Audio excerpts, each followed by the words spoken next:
hari ni I nak memperkenalkan hamster I ni yang ada 2 ekor sepasang, satu jantan satu betina.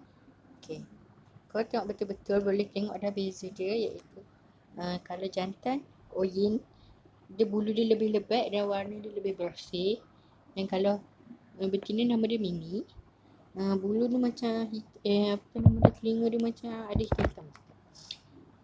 Dan kalau tanyalah yang mana, lagi suka yang mana, lagi suka yang Oyin lah, sebab Oyin ni lagi kebul, macam tu.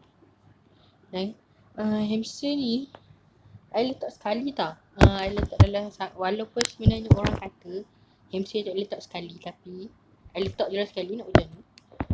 Macam tu sangka dia. Macam mana sangka dia baru beli. Ni jenis nak kena bayar balik.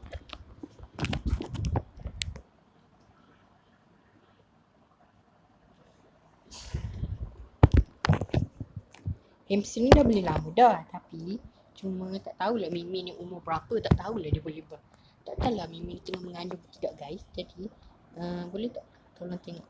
Okay, sorry lah kamera tak boleh tengok, tak nampak sangat, tapi macam ada bintik-bintik kat situ. Jadi orang kata kalau hamster mengandung dia akan nampak puting dia, tapi sekarang ni puting dia tu tak pasti. Sebab I dah cuba kahwinkan, tapi hamster ni buat banyak kali pun, lebih 15 kali pun, Mimi ni macam biasa je tu, relax je. Ni walaupun orang tanya kenapa boleh letak atas katil aku, sebab dah cuci dah pun. Itu je lah. Jadi dalam video ni kan, video sebelum ni kan macam tak cakap apa, tunjuk je, tak ada sound sebab I tak reti lagi nak buat sound ke lagu macam tu. Jadi macam ni. Jadi aku tunjukkanlah hamster I jaga hamster macam mana, macam tu.